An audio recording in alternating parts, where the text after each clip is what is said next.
Irmãos, nós estamos numa série, e eu queria que você abrisse comigo a sua Bíblia.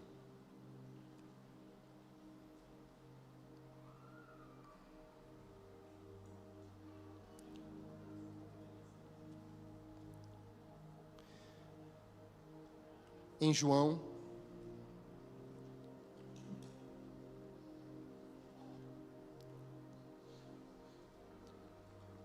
Evangelho de Jesus, escrito por João, capítulo 1, 43 a 46.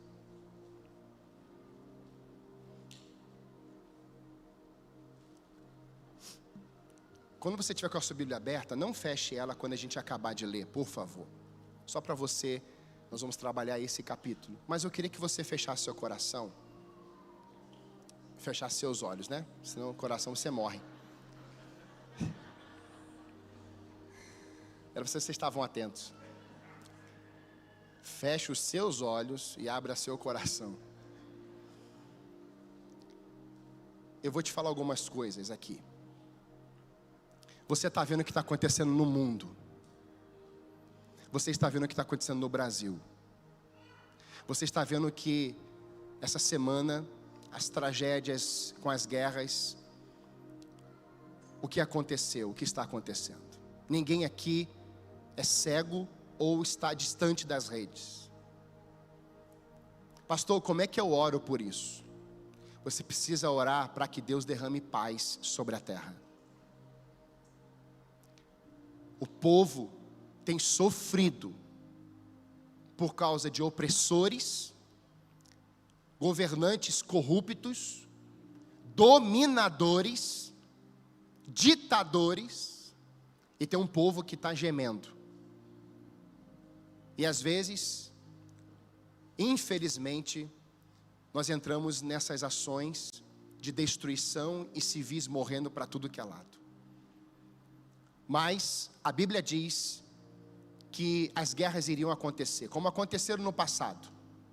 Israel foi bombardeado, mas Israel venceu inúmeras batalhas. E eu não estou falando da nação de Israel, eu estou falando do povo de Deus agora. É o povo de Deus. Tem muita gente idolatrando Israel. Israel não é para ser idolatrado. Nós precisamos amar Israel, as pessoas que estão lá. É diferente. Como temos que amar os cidadãos de Irã, os iranianos. Como temos que amar os americanos. Como temos que amar os brasileiros. E nessa manhã eu quero que você, em nome de Jesus, ao ouvir essa palavra, se coloque como uma resposta de Deus, aonde você vive. Porque nós estamos olhando para os países, para as guerras, estamos olhando para o Brasil, e nós queremos respostas de Brasília, queremos respostas do Trump, queremos respostas da Rússia, mas a igreja, muitas vezes, ela está paralisada. E a limpeza começa por dentro da casa de Deus. É aqui primeiro que tem que ser colocado em ordem. Senhor Deus, nós queremos orar pelo nosso país agora. Nós precisamos de uma intervenção divina. Senhor, são homens que se consideram deuses. Mas nessa nação, Senhor, só há um Deus, que é o único e verdadeiro. Não há outro como o Senhor. O Deus que revela, o Deus que tira o tapete e revela as sujeiras, o que está acontecendo, as roubalheiras, ano após ano, porque o coração é corrupto. Isso não tem a ver, Senhor, com um partido A, B ou C. Isso tem a ver com corações que buscam o poder desenfreado do dinheiro. É o desvio de caráter. Mas como igreja, hoje aqui pela manhã, nós nos posicionamos diante de Ti, Senhor, diante das trevas, e declaramos pela fé a varredura, a limpeza, o Senhor trazendo ordem sobre o caos, sobre a nossa nação brasileira. O Brasil, Senhor, será lavado e redimido pelo sangue do Cordeiro, de norte a sul, de leste a oeste. Declaramos uma nação prostrada e rendida diante do Senhor. Lembramos dos nossos amigos e irmãos de Juiz de Fora, de Belo Horizonte, cidades devastadas, Senhor Deus, pelas chuvas, Senhor Deus, a calamidade pública, as destruições. Pedimos a Ti que o Senhor nos ajude, nos dê graça, de vermos, Senhor Deus, aquelas cidades reconstruídas. Nos dê, Senhor, sensibilidade espiritual, sensibilidade na generosidade, Senhor. E abençoe, Pai, aqueles governantes, abençoe aqueles familiares, para que ali, Senhor, seja levantado um altar. Aquela igreja do pastor Bill, que está se reunindo na praça agora às 10 horas, que perderam todos os equipamentos, que o templo ficou cheio de água, Senhor. Senhor, dá força ao teu filho, dá unção, redobre a atenção, que ele permaneça fiel. Aquela igreja terá um templo ainda melhor, um templo ainda maior. Vidas naquela cidade se converterão a Ti e saberão que há Deus poderoso em Minas Gerais. Assim, Senhor, nós oramos pelo Irã, oramos pelos Estados Unidos, nós oramos, Senhor Deus, pelos países do Oriente Médio. Meu Deus, o Senhor com uma palavra basta, o Senhor pode colocar ordem nessas nações. Senhor, tire mesmo do poder homens perversos, malignos, opressores, mas levante uma geração saudável, espiritual, uma geração amável, uma geração cheia do Senhor, para que possamos prosseguir, avançar, e o Teu nome sendo glorificado na terra. Nós clamamos por isso, em nome de Jesus. Diga amém. Glória a Deus. João capítulo 1, 43 a 46 vai dizer assim na NVT: no dia seguinte, Jesus decidiu ir à Galileia. Encontrou Filipe e lhe disse: siga-me. Filipe era de Betsaida, cidade natal de André e Pedro. Filipe foi procurar Natanael e lhe disse: encontramos aquele sobre quem Moisés, na lei e os profetas escreveram. Seu nome é Jesus de Nazaré, filho de José. Nazaré? Exclamou Natanael. Pode vir coisa boa de Nazaré? Venha e veja você mesmo, respondeu Filipe. Irmãos, para efeito de conhecimento, nessa introdução, nós temos na Bíblia pelo menos 4 vezes, ou esses 4 nomes, Filipe. E muitos confundem qual é o Filipe. Que Filipe é esse? O primeiro Filipe que vai aparecer, ou que a gente vai destacar, é o Filipe o apóstolo, que é esse que nós vamos trabalhar aqui pela manhã. Esse Filipe o apóstolo foi um dos 12 de Jesus. Ele nasce em Betsaida, e ele está registrado ali em João 1, João 6 e João 14. Também mostrando em Mateus, Marcos e Lucas. Então esse Filipe, que a gente vai trabalhar aqui, é o apóstolo, é o Filipe que desenvolveu uma caminhada com o próprio Cristo no seu ministério terreno. Mas nós temos um segundo Filipe, que foi o evangelista. O segundo Filipe, ele vai ser um dos diáconos, que está lá em Atos 6 para servir as mesas. Aquele Filipe cheio do Espírito Santo de Deus. Esse Filipe evangelista é aquele que vai evangelizar em Samaria, que acontece aquele grande avivamento também lá. Ele vai batizar o eunuco etíope. E esse mesmo Filipe, mais tarde em Cesareia, vai ter ali 4 filhas que vão profetizar. Então esse segundo Filipe, o evangelista, ele tem 4 filhas que profetizaram. Isso é interessante porque ele, além de não ser um dos 12, ele tinha um chamado à evangelização do ato específico falando agora. O terceiro Filipe vai ser o tetrarca, governante na região de Tureia e Traconites. Ele vai aparecer ali em Lucas capítulo 3. Filho de Herodes, o grande. Olha só para onde é que a gente foi agora. Nós temos 2 Filipes. Filipes que eram tomados pela presença do Espírito de Deus. Agora nós temos um terceiro Filipe, que na história, filho de Herodes o grande, que vai governar o território todo com a morte do seu pai. Não é discípulo, mas ele influenciava com a sua autoridade política, ligado à dinastia herodiana. Então esse Filipe foi um Filipe incrédulo. Um Filipe que não temeu a Deus também. E o quarto Filipe, marido de Herodias, membro da família de Herodes também. E ele é mencionado como marido de Herodias. E é esse aqui também que é denunciado por João Batista. Você vai lembrar que o João Batista vinha até Herodes e denunciava. E nós temos aqui esse Filipe que estava também nessa família. Então são 4 Filipes na palavra. Nós vamos trabalhar esse que está aqui só para você diferenciar. Algumas pessoas elas vão colocando palavras ou nomes e vão trocando histórias. Isso acontece, infelizmente, por falta de leitura e por falta de uma pesquisa simples. O que eu te falei está na pesquisa. Você dá um Google lá e já aparece tudo isso. Se você quiser aprofundar, vai para uns livros mais de comentários. Está tudo escrito. Esse tipo de ação faz com que você não erre uma explicação básica muitas vezes. Então, qual é o Filipe que nós vamos trabalhar aqui pela manhã? O diácono ou o apóstolo? O apóstolo andou com Jesus, sim ou não? Então você já tem essa informação que é maravilhosa.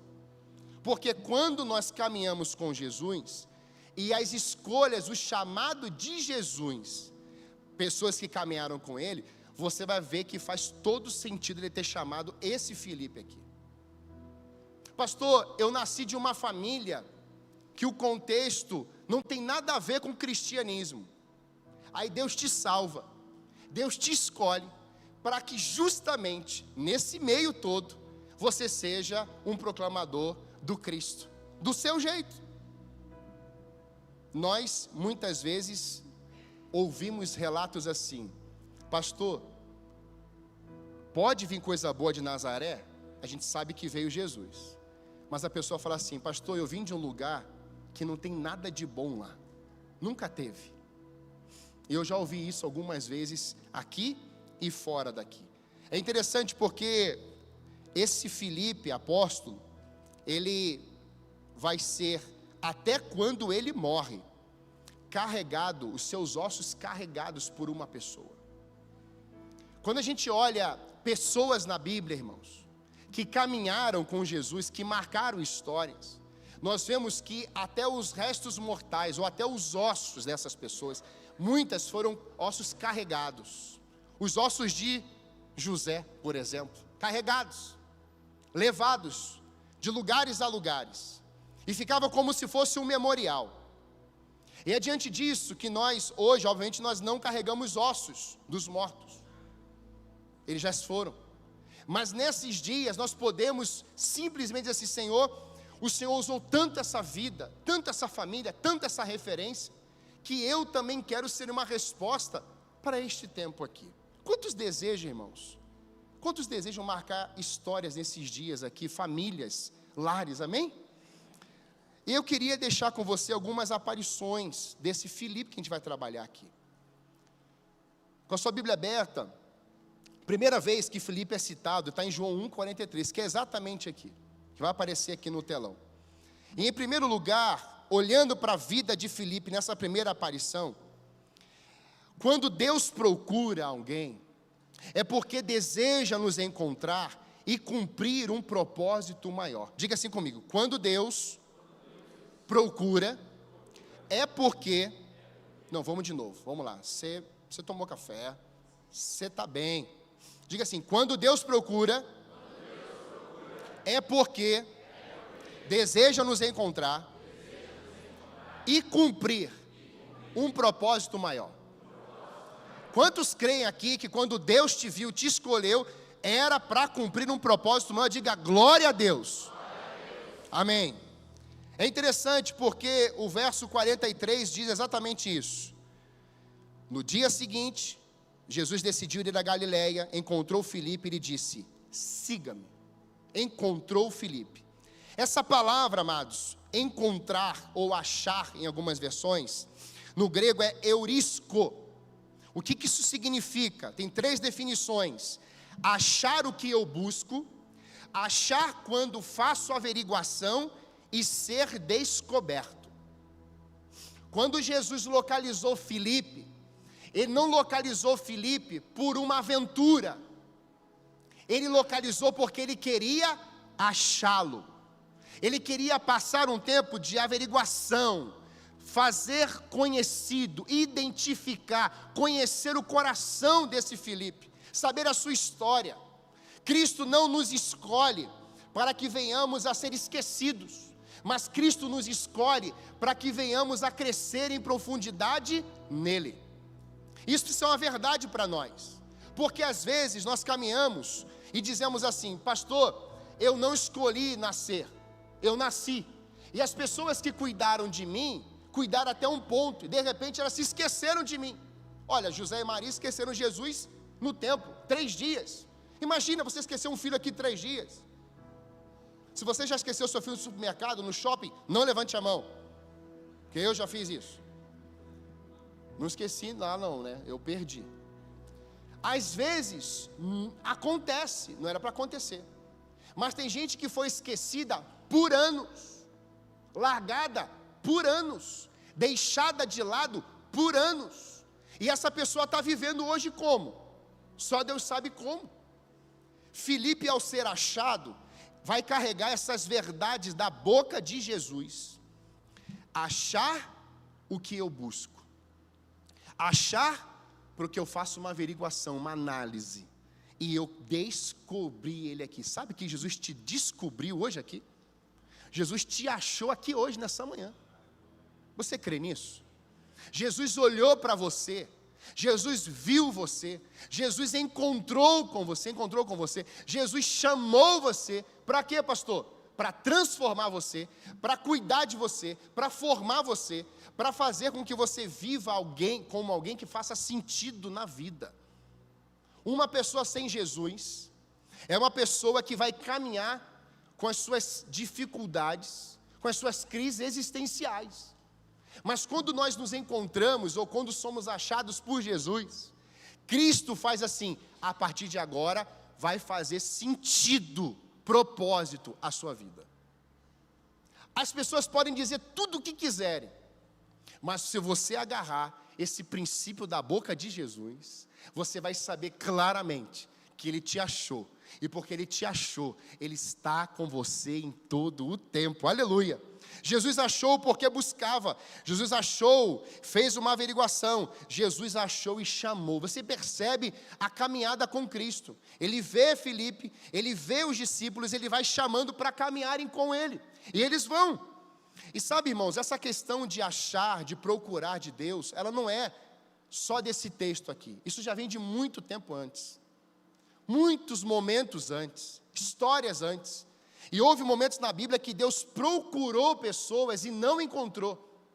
Ezequiel 22:30 diz assim: procurei alguém que reconstruísse o muro que guarda a terra, que se pusesse na brecha, para que eu não a destruísse, mas não encontrei. Quem estava procurando? Diga, Deus. Ele achou? Não. Agora eu te pergunto, como é que Deus procura uma coisa e não acha? Se Deus é Deus? Não é estranho isso?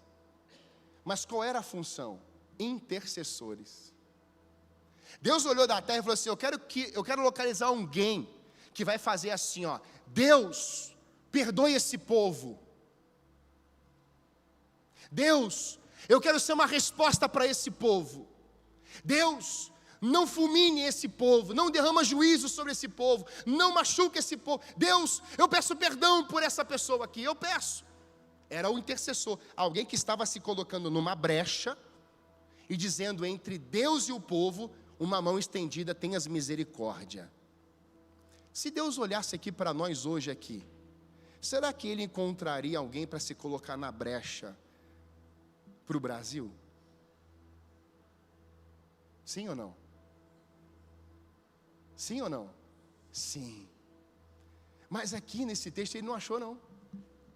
Ele encontrou, aliás, ele viu de tudo, menos um coração incendiado dizendo assim: eu quero me colocar à disposição da tua obra para interceder por esse lugar. Ele não achou. E sabe, irmãos, isso mexe ao meu coração, porque não foi só a intercessão, outras ações Deus também não achou. Houve momentos que Deus não achou corações adoradores, achou murmurações.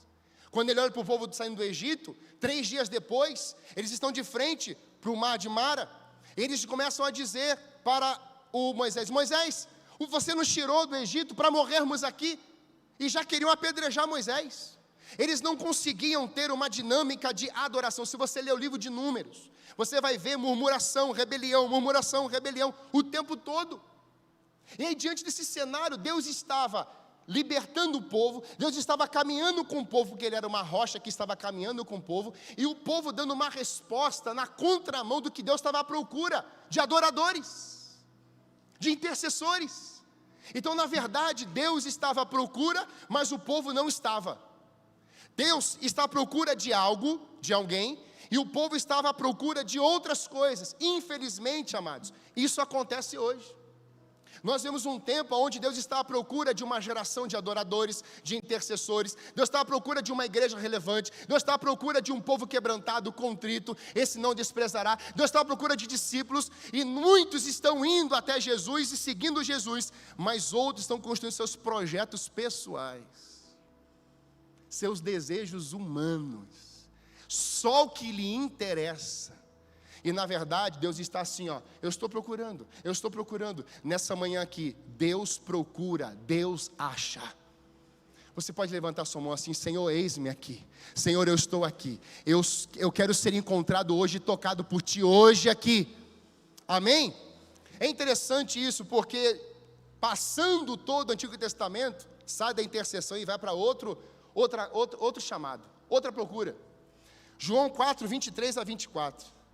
Mas está chegando a hora, e de fato chegou, em que os verdadeiros adoradores adorarão o Pai em espírito e em... O Pai procura pessoas que o adorem desse modo, pois Deus é espírito, e é necessário que seus adoradores o adorem em espírito e em verdade. Irmãos, em espírito, em todos os lugares. Você não adora a Deus só no templo, isso é religiosidade. Eu vou para o templo adorar a Deus. Você pode ser um religioso dos bons ou dos ruins.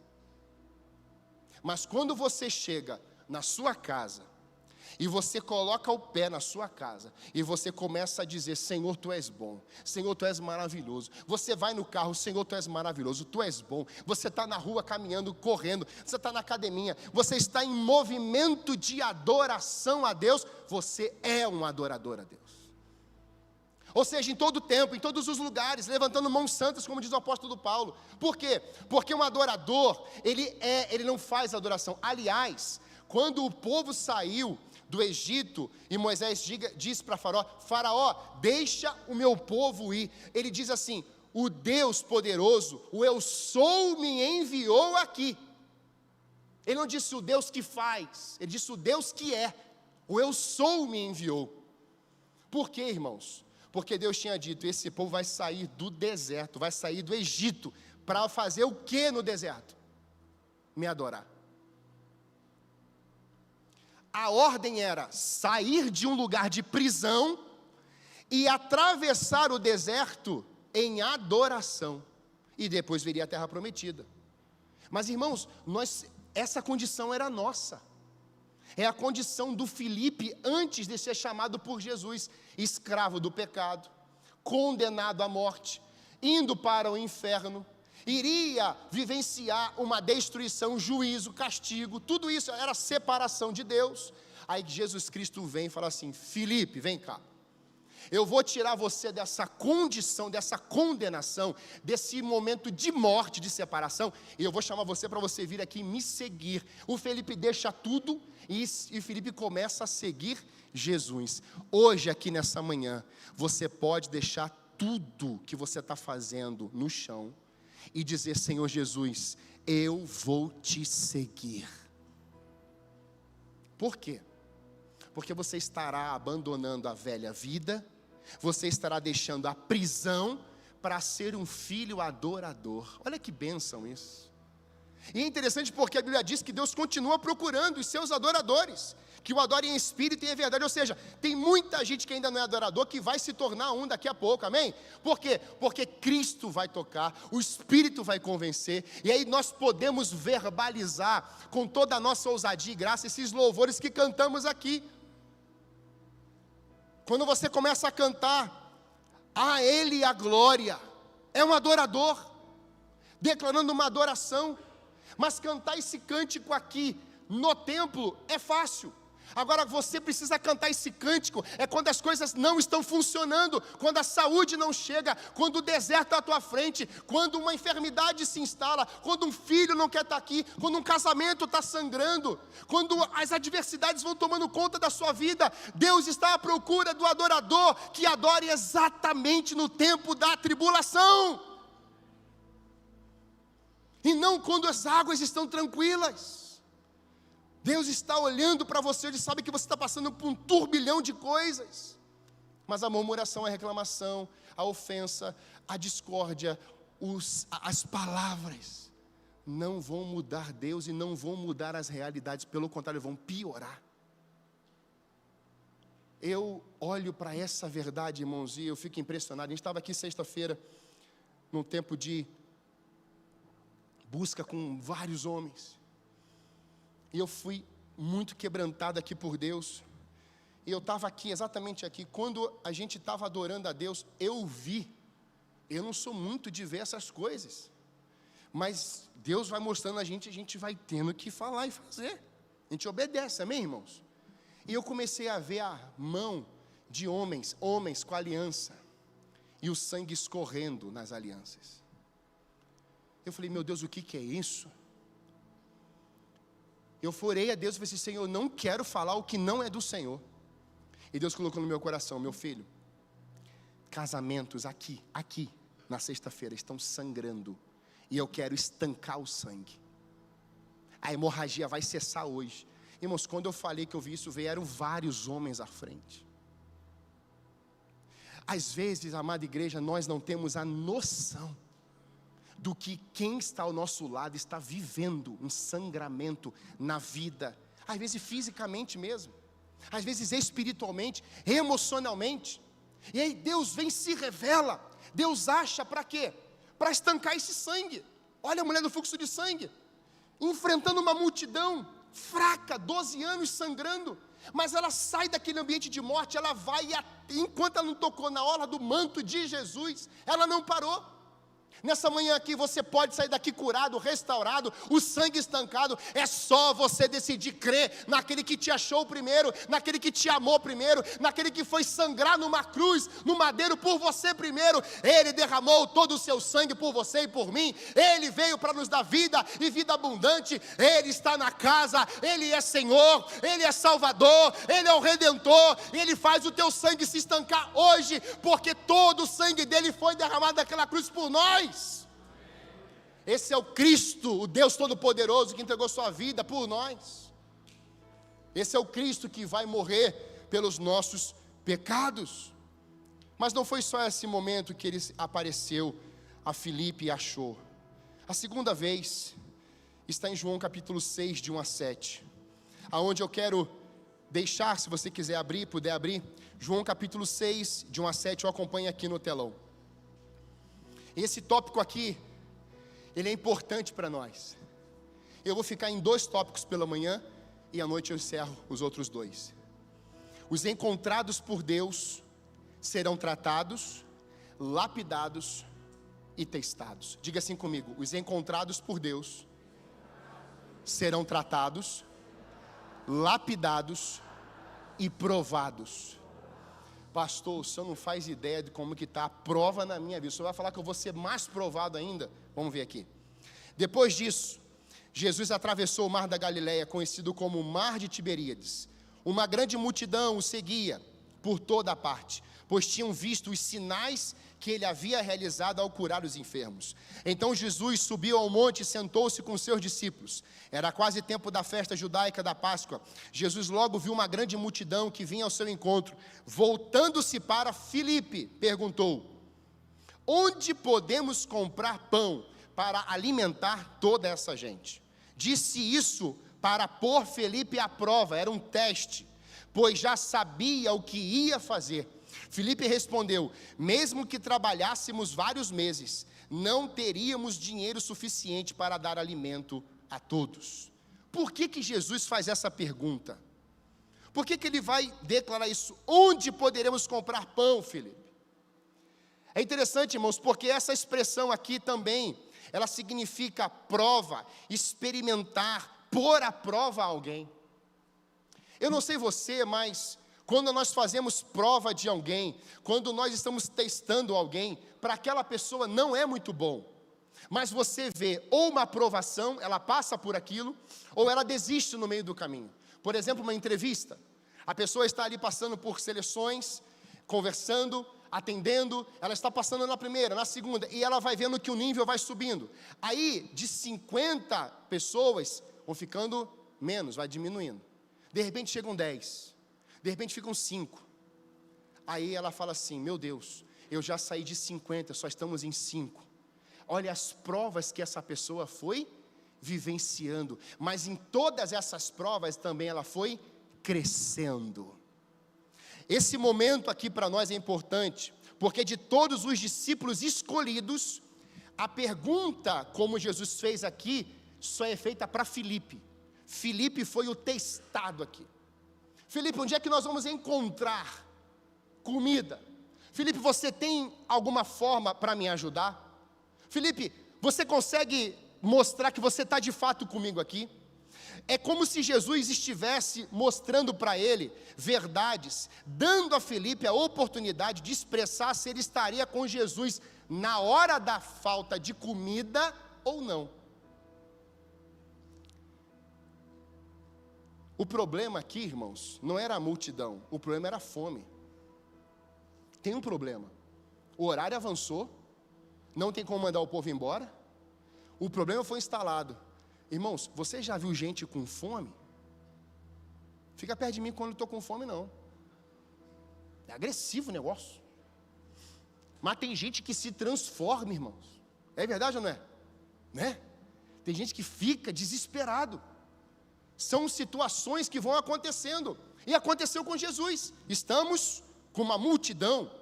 São mais de 5.000 pessoas, fora mulheres e crianças. Vamos colocar aqui por baixo 10.000 pessoas. Como é que manda esse povo embora? Com fome? Não tem como. Aí eu olho para o texto, eu começo a perceber que o Felipe, ele tem as respostas. É impossível, Senhor. Não tem como alimentar, até porque seriam 8 meses, 200 dracmas, não seria possível alimentar esse povo. Sabe quanto que valeria isso em tempo de trabalho? 9 meses pelo menos. Você imagina você pegar 9 meses de salário e não dá para alimentar esse povo todo aqui? Não dá, Senhor, é impossível. Mas, irmãos, eu fico impressionado com a forma de Jesus trabalhar diante dos escolhidos, porque Ele vai testando a gente. Quem aqui já pôde experimentar o silêncio de Deus e dizer: Deus ficou em silêncio comigo? Quem já falou isso já? Só eu? Quase toda a igreja. Quem aqui já disse: não, Deus se esqueceu de mim, as portas não se abrem, as portas estão trancadas a 7 chaves, é cadeado para dentro, é cadeado para fora. Meu Deus, que demora, Deus não chega, o meu filho está enfermo, a minha esposa está com essa situação, olha essa crise que estamos vivenciando. A pessoa vai casar, uma porta fecha, outra fecha, aquela casa que era para alugar, a pessoa já alugou para outra. Aí quando entra e acha que cai o telhado. Coisas assim que vão acontecendo, meu Deus, que coisa. Aparentemente, pessoas pensam que Deus perdeu o controle, se esqueceu de você, você ficou desempregado, você vai culpando todo mundo, culpa a Deus e vai. Só que Deus também vai testando a gente. Quando Jesus chamou Felipe, ele disse assim: Felipe, o que é que você tem a nos dizer sobre essa crise? Pessoal, não vai ter como não. Tem gente que fica presa em coisas. Deus vai tirando essas coisas e muitas pessoas não suportam. Às vezes coisas irão falir para que o seu coração seja revelado. Preste bem atenção, amada igreja, queridos que estão aqui hoje. Haverá momentos que Deus vai tocar em algumas coisas que você disse: isso aqui é o meu governo, é o meu Senhor. E a Bíblia diz que nós não podemos adorar a dois, nem a Deus e a Mamon, ou Deus ou Mamon. Ele ainda dá o nome do Deus, do Senhor. E por que muitas vezes nós fazemos isso? Nós fazemos isso porque quando nós olhamos para os nossos desejos, nós entramos nessa busca frenética muitas vezes. Então Deus está colocando assim: Felipe, tem uma crise, você está comigo? Felipe, eu quero testar o seu coração, se na hora que a multidão começar a gritar fome, fome, fome, vai sair todo mundo de perto, Felipe. Felipe, você tem condições de mostrar que você está de fato comigo? Porque quando perguntou para Pedro, o Pedro disse: por ti darei a minha vida. Jesus falou assim: no mesmo dia, a pessoa vai me negar 3 vezes, e nega. Eu quero abrir um parênteses aqui para nós. Quando a crise é instalada em uma comunidade de fé, na vida de um pastor, de uma liderança, de membros, como que nós reagimos diante da pergunta de Jesus, que se coloca agora na frente agora de Filipe? E Jesus falando assim: Filipe, aonde que vamos comprar pão para toda essa gente? Seria assim: como é que a gente vai resolver essas? Tem alguma fórmula? Você está de fato nesse barco aqui, Filipe? Ou você vai querer jogar água para dentro, ou você vai querer jogar água para fora? É a família, irmãos. Você está em uma crise familiar. Aí você fala assim, fica aqui, você está só olhando, está faltando comida, está faltando recurso, está faltando isso, está faltando amor, está faltando graça, está faltando. Aí Jesus fala assim: viu, deixa eu só te perguntar aqui uma coisa. Onde é que a gente vai comprar comida para todo esse povo aí? Ou seja, você está aqui ou você já pulou fora? Você vai restaurar ou você vai abrir mais a cratera? Você quer ser um agente para mudar? Ou para ver um milagre? Para provocar um milagre? Para ser uma ferramenta nas minhas mãos? Para a gente estar aqui junto? Ou será que eu vou ficar aqui sozinho, Felipe? É forte, irmãos? Mexe com a gente, não mexe? Sabe por que mexe? Porque muitas vezes nós, deixamos Jesus sozinho lá. Aí o Filipe falou assim: Senhor, não vai dar nem 200 dracmas. Só que Jesus, ele ele sobe o nível, ou ele cava mais profundo. Porque 3 discípulos de Jesus nasceram em Betsaida: Pedro, André e Filipe. Esses 3. O texto diz para nós que essa multiplicação é em Betsaida. E a grande pergunta é: ô Filipe, você conhece a região de Betsaida? Você nasceu aqui, Filipe? Você sabe tudo, você tem os contatos, você tem as aproximações, você tem os networks. Você tem as fábricas dos pães, você tem os provedores. Aliás, Filipe, você conhece todo mundo. Aliás, todo mundo te conhece. Sabe o que Jesus está mostrando para nós aqui? Que mesmo Felipe nascendo naquela região de Betsaida, um problema instalado, mesmo Felipe dando essa resposta: Senhor, dracma 200 vai resolver. Jesus está indo mais profundo: Felipe, você geograficamente sabe e conhece tudo isso aqui. Somos nós, irmãos. A gente nasce num lugar onde a gente conhece todo mundo, a gente conhece com a palma da nossa mão, a gente sabe os caminhos das pedras, a gente sabe os caminhos das areias, a gente sabe os caminhos, a gente sabe a quilometragem, nós vamos sabendo, mas quando a crise é instalada, não basta só saber, tem que conhecer o Pai. Filipe, eu nasci aqui, eu conheço as panificadoras, mas Senhor, o que precisa acontecer aqui é só contigo. Diga assim comigo, por favor: tudo o que precisa acontecer na minha vida, da parte de Deus, é só com Deus. Irmãos, você pode conhecer tudo e todos, você pode saber e dominar uma ferramenta, dominar a área tecnológica, dominar a área econômica, você pode dominar o campo de futebol, você pode ter as habilidades, você pode ter tudo, ser um bom ministro, mexer nos instrumentos, tudo. Mas se Deus estiver com você numa situação, e você perceber que você não vai conseguir resolver, mesmo conhecendo tudo, o único nome que você fala assim: Deus me ajuda. E foi exatamente isso, amada igreja, que aconteceu. Betsaida, casa dos pescadores, aonde Jesus estava naquele lugar, Felipe está naquele lugar, nasceu naquele lugar, e Jesus Cristo vem e faz assim, localiza. E é interessante porque quem vai localizar o menino com os 5 pães e 2 peixes é o André, que é o outro de Betsaida. O que nós podemos fazer, nós vamos fazer. Agora, assuntos com Deus, só referência a Ele, é só com Ele. Então o André fala assim: olha, eu vou localizar alguém.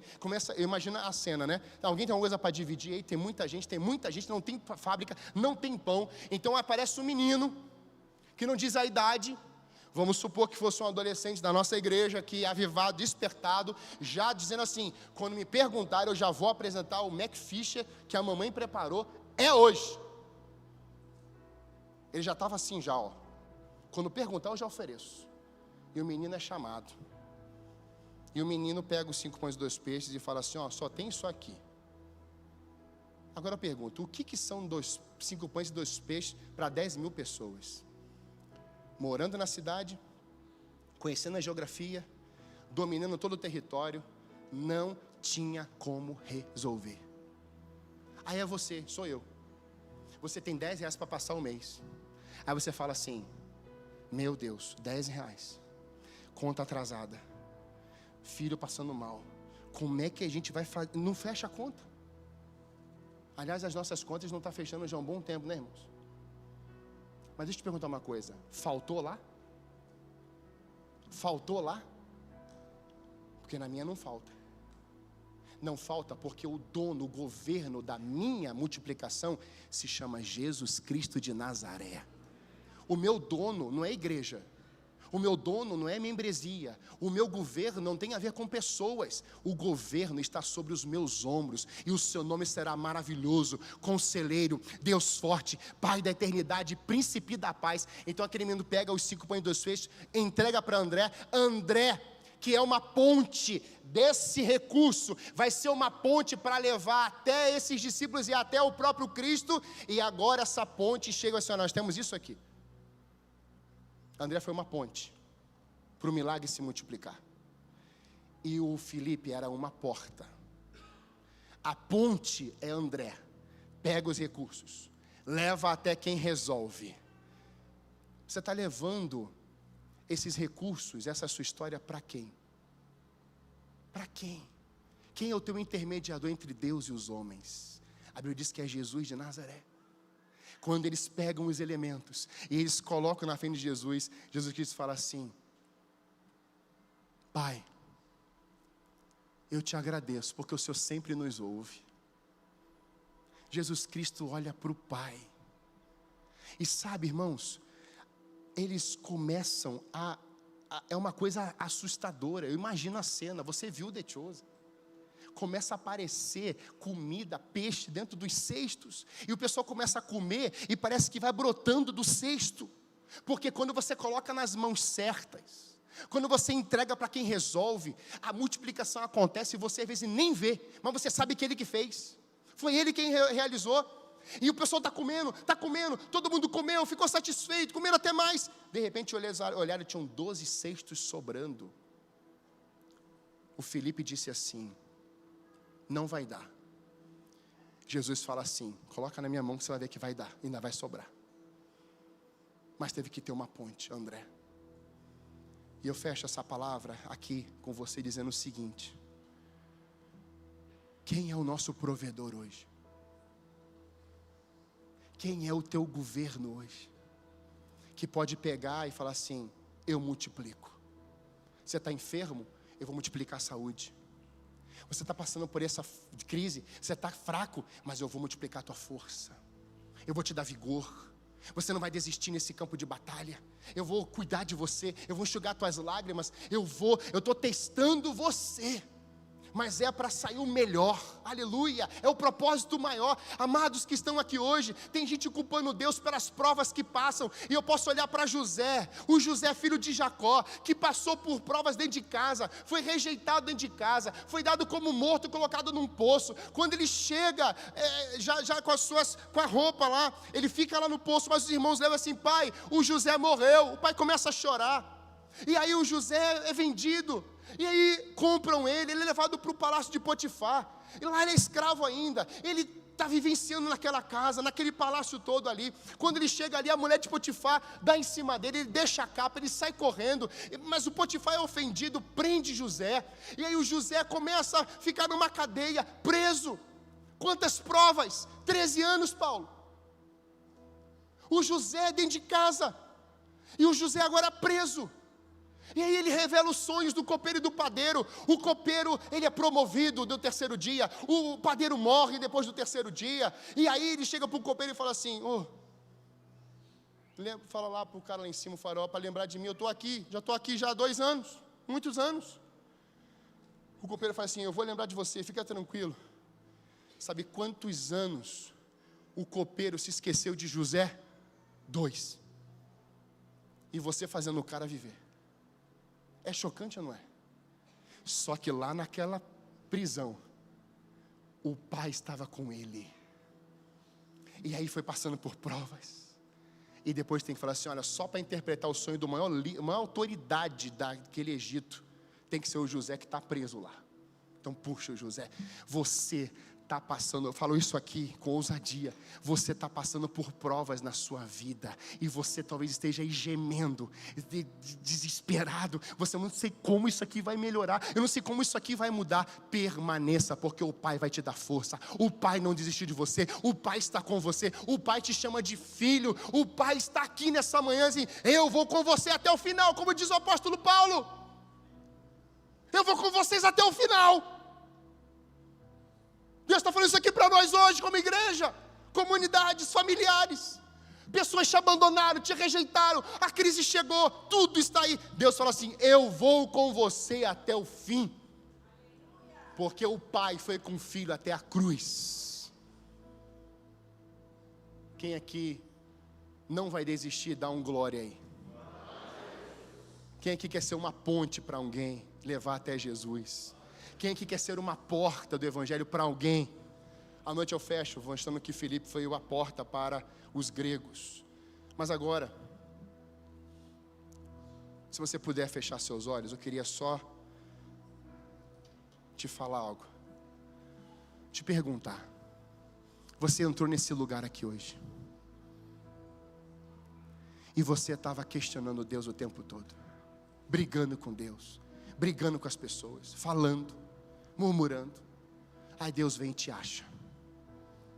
Aí você fala assim: meu Deus, por que eu estou sendo provado tanto? Deus se esqueceu de mim. Não, Deus está te provando, te testando, porque vai sair o melhor para cumprir um propósito maior.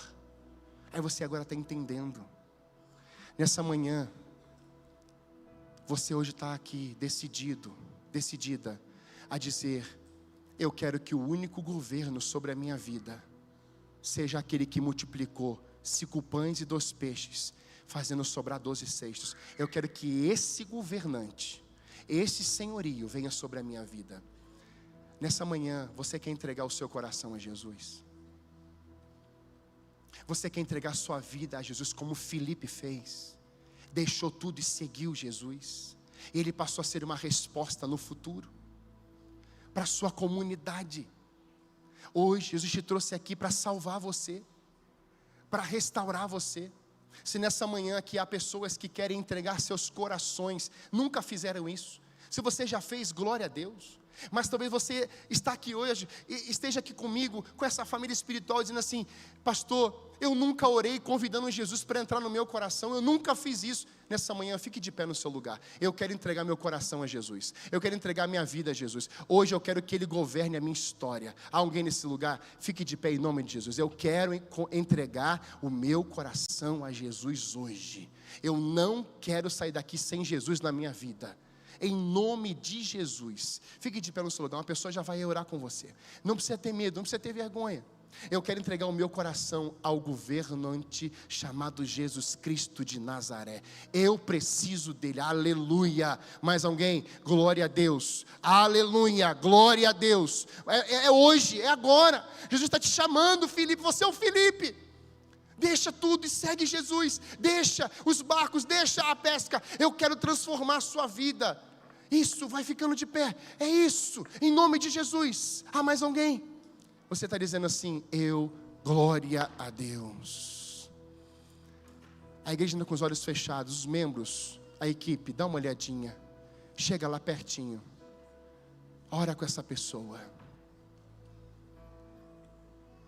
Nós vamos ceiar. Nós vamos participar da ceia. Pessoas que entregaram seus corações a Jesus tomaram a melhor decisão. Aleluia. Mais alguém? Irmãos, Deus está salvando. Você pode continuar orando, clamando. Deus está salvando vidas aqui. Mais alguém que quer entregar seu coração a Jesus? Ele te achou. Não precisa ter vergonha. Aqui é uma família. A gente vai cuidar de você. Mas a minha vida mudou porque eu entreguei o meu coração para Jesus. Meu pai foi alcoólatra. E meu pai foi transformado pelo poder de um encontro com Jesus. Jesus o achou. Numa UTI, Jesus achou meu pai. Jesus te achou aqui hoje. É só você ficar em pé para a gente chegar até você e você não ficar sozinho aí. Aqui ninguém anda sozinho. Mais alguém? Aleluia. Senhor, nós queremos consagrar a Ti esse tempo. Nós declaramos vidas. Essas pessoas são filhos e filhas a partir de hoje, celebrando o Teu nome. Hoje elas estão se assentando à mesa com Jesus. Suas vidas serão tocadas ainda mais. Mas hoje, Pai, o novo governo sobre as suas vidas é Jesus. Senhor, blinda esses corações, abençoe essas vidas, pelo poder do nome de Jesus. Amém, amém, amém.